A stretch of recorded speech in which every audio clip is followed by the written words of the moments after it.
So good afternoon, everyone. My name is Aseem Inam. I'm very happy to be here. I want to thank Vinayak for putting the book together, which I know was a very long and not easy project. I think it's a terrific book. You should take a look at it.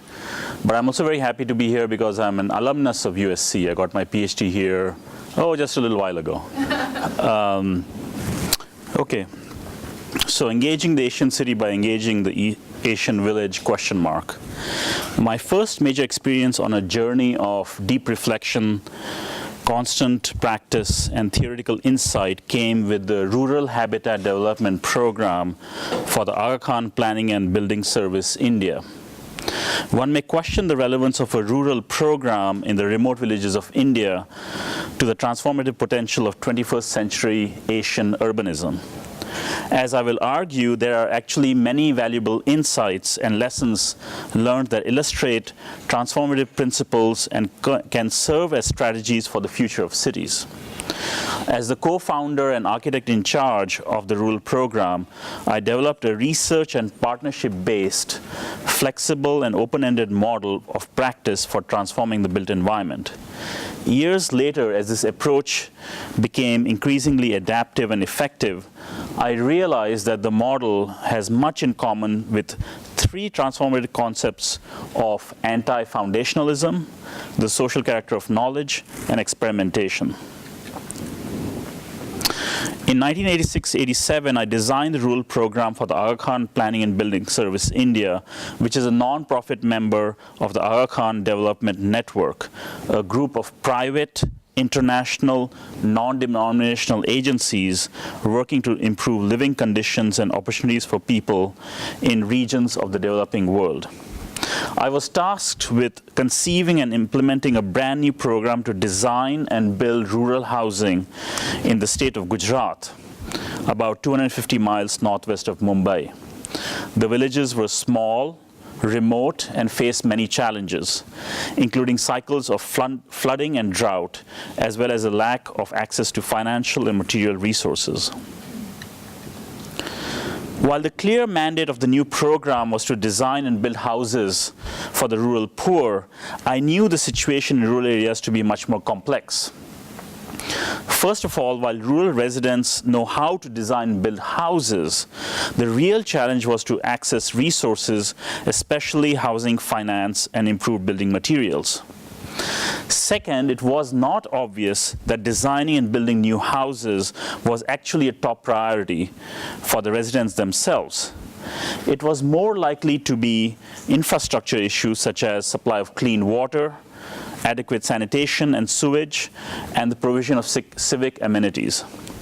To test these ideas, I proposed a strategy of field research to establish the exact nature of needs and problems, identify villages that showed the most promise for initiatives, and build partnerships with other nonprofit organizations and government agencies in Gujarat. So this is an image of us having a meeting in the village, and that dangerous-looking fellow on the left, that's me. The extensive field research was focused on finding out two things. What was the most pressing challenges, and what was the most effective way of addressing these challenges? The entire first year of the program was spent primarily on research and relationship building efforts. My team and I spent a great deal of time visiting villages, talking to people, and immersing ourselves in the everyday reality of the rural environment. We studied local construction materials and techniques, like in this image. A key component of this research was building trust with community leaders through dialogue and debate. I also analyzed similar efforts in other parts of the developing world, like in Indonesia, Nigeria, Pakistan, and focused on what types of strategies seemed to work and which ones did not. Our research and immersion was not only confined to the material environment. We also engaged with communities by sharing meals and participating in local festivals. We had numerous formal and informal village meetings, and as in this image, we danced with community members during Navratri, which is a widely celebrated Hindu festival. The idea was to embrace the notion that we were not separate from the communities we were working with. Rather, we were members of those communities. New understanding that arose from this research, as well as a feeling of empathy, led to a radical shift in the original premise of the program. Instead of designing and building houses for the residents, we would instead focus on their priorities and establish long-term processes to empower the residents and mobilize local resources. While some practitioners may make similar efforts, the real challenge is to immerse in the complexities of a community by living, working, and accompanying the residents through their daily lives, even in the face of differences and disagreements. Our field research revealed the following priorities for the villages. At the community level, they included drinking water sources, quality storage and distribution systems, solid waste disposal and wastewater drainage, energy resources for cooking. At the household level, they included adequate space for living, cooking, storage, washing, sanitation, and animals, housing finance, improved building materials, and advanced building skills. Our approach was multidisciplinary, with me as team leader and architect in charge, plus an administrative assistant from the region who was familiar with local administrative structures and processes, a liaison officer who worked with communities to help them organize and mobilize, a technical advisor to work with the local construction systems and conduct research on improved technologies, and a project economist who led the effort for financing housing and infrastructure initiatives. Our team lived and worked in the villages. We worked on need-based projects, but rather than the traditional mechanisms of conventional designers, such as drawings and models, our mechanisms of interventions were meetings, workshops, training programs, financial schemes, and village organizations. The goal was to work with a total population of about 18,000 people over a period of 5 years or so. As I will demonstrate in the following sections, the program has in fact benefited 5 times that population since it first started. I came up with this new approach because essentially I did not really know what I was doing.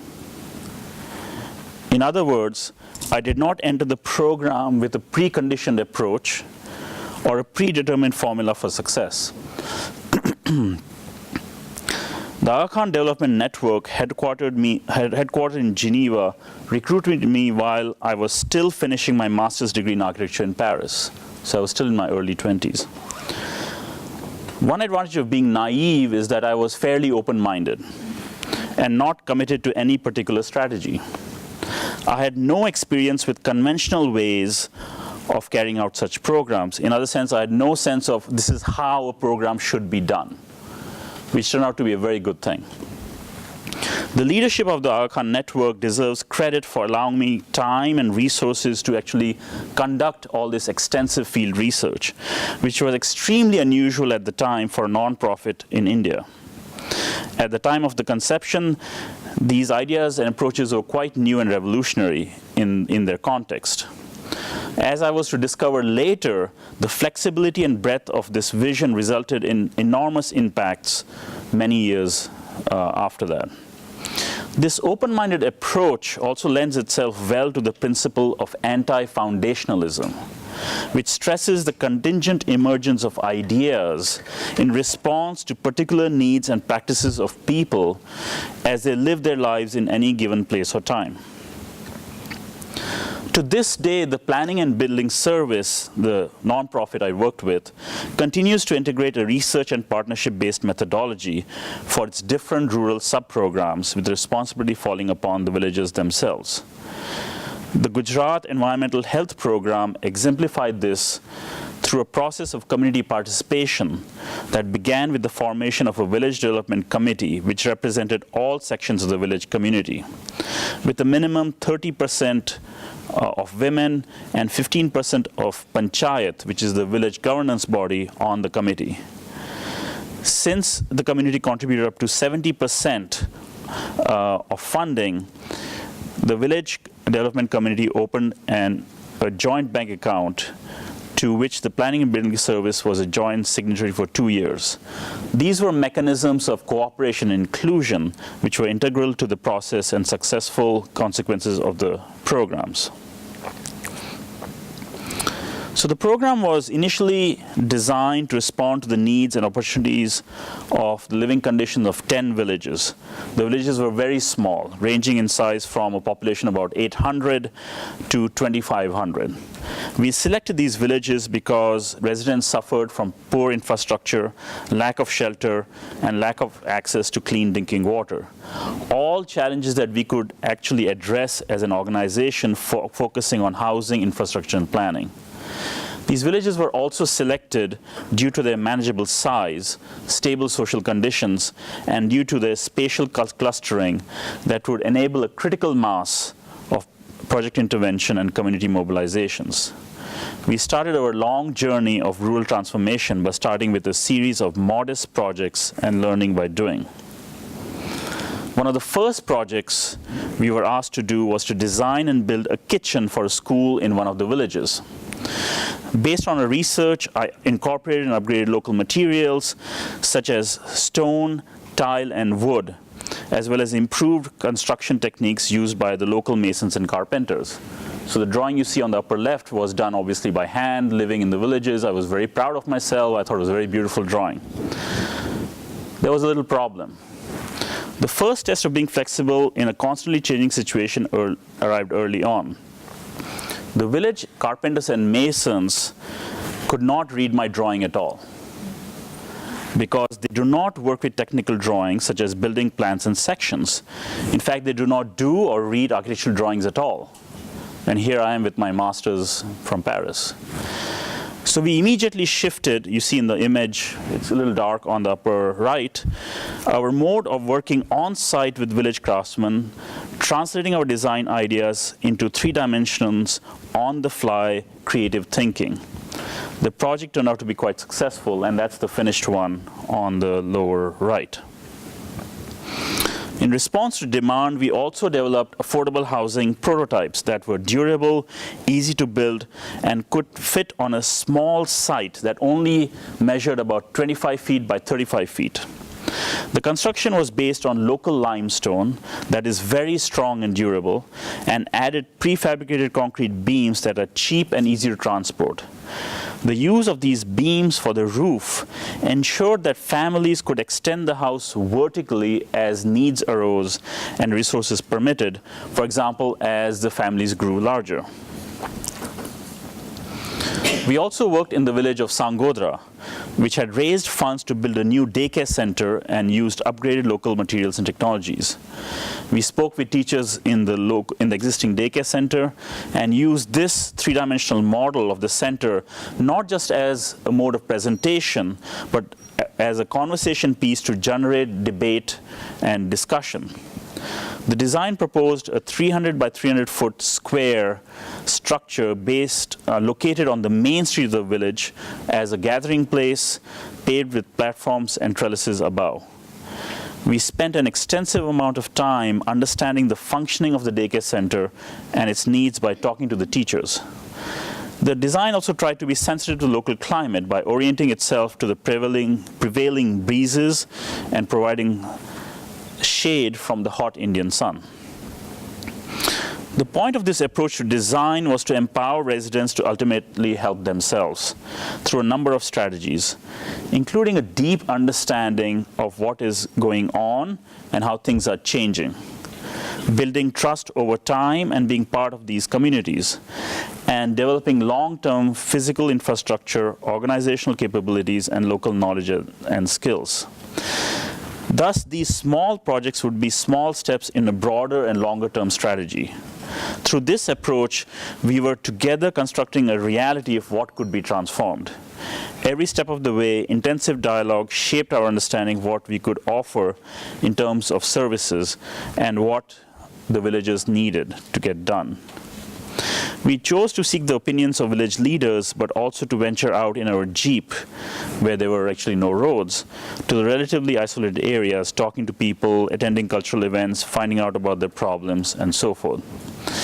This process created a kind of shared understanding which took the form of sort of informal seminars at the house where we lived and worked, audiovisual presentations on specific issues, discussion groups, and exposure trips to other places and projects. While the smaller informal gatherings would involve key people in the villages, such as the leadership or masons and carpenters, the larger meetings would attempt beneficiary consensus on major issues. The intent of these visits was to build mutual learning and understanding in a manner highly reminiscent of the concept of the social construction of knowledge, which is a kind of knowledge that doesn't already exist in perfect form, but emerges contingently and experimentally in response to the particular needs and practice of people. Thus, we worked on a range of experimental projects. The daycare center I showed you, the kitchen, houses that grew over time, and later sewage and water supply systems, and alternative modes of cooking to improve the health of women. The flexibility built into the framework both pushed and supported such experimentation and developed ideas in new and unforeseen directions. As one of the senior managers of the Planning and Building Service organization recently said, new projects usually get started derived from previous projects. Each program after implementation has an internal evaluation, and the outcome of the evaluation becomes the focal point for the next program. This method of reinvigorating old information into newly informed methods illustrates the experimental capacity of ideas. At the same time, not all experiments were successful. For example, the affordable house that grew over time was never really implemented at a large scale because the need for infrastructure became a much bigger priority for resources. However, effectively developing process of experimentation, social construction of knowledge, and anti-foundationalism means embracing all results as worthwhile. So, due to this flexible, open-ended, experimental, and research-based approach, our original work led to 4 sub-programs that address specific needs as they developed. In general, these 4 sub-programs shifted increasingly towards the design of infrastructure.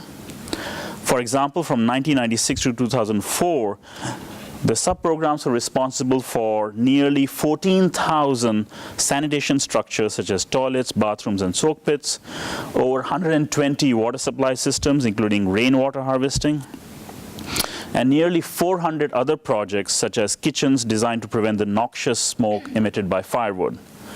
The flexible changing nature of the original program has also enabled this approach to be effective in helping rebuilding after earthquakes, such as the ones in Gujarat and Kashmir, and after the 2004 Asian tsunami. These 4 sub-programs are the Multi-Sector Rehabilitation and Reconstruction Program, the Jammu and Kashmir Earthquake Reconstruction Program, the Andhra Pradesh Relief to Development Program, and the Gujarat Environmental Health Improvement Program. So just to give you one example of what these sub-programs of the bigger rural program are, this is the Jammu and Kashmir Earthquake Reconstruction Program, which was developed after the 2005 earthquake of magnitude 7.6 that resulted in significant loss of life and property in the northernmost region of India. This program was primarily involved in training and construction, as you see here, as well as, so it ended up training about 100 masons from about 20 villages.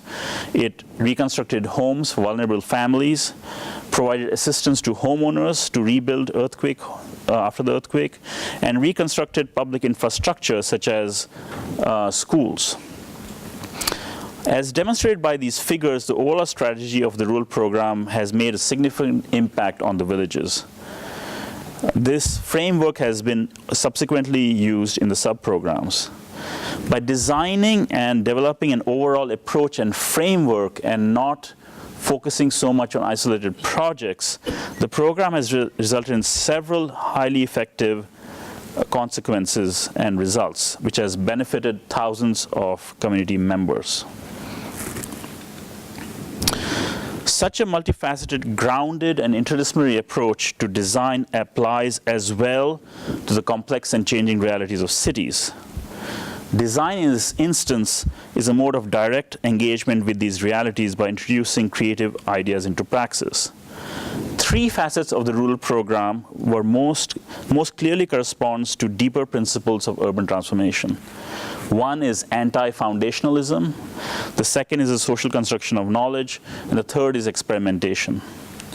The notion of anti-foundationalism suggests that design strategies be finely tuned to the changing realities on the ground, rather than implemented with strict adherence to a rigid, predetermined formula. So while the original mandate of the program was to design and build houses for the rural poor, the field research and comparative case study analysis led to fundamental shifts toward addressing higher priority infrastructure challenges in partnership with the residents. For designers and urbanists, the social construction of knowledge implies while there may be different points of view about any one situation, a key strategy in moving forward is to help construct a collective agreement about possible courses of action. Such processes of consensus are also important in consistently building and rebuilding communities and democratic processes. In this way, a democratic community is not something that any policy, diagram, or plan can accomplish. It is a process that must be constantly engaged.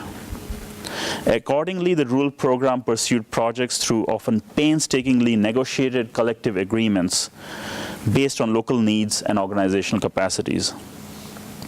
Finally, experimentation offers the view that the design and implementation of projects is a way of testing and fine-tuning creative ideas that have an impact on people's lives.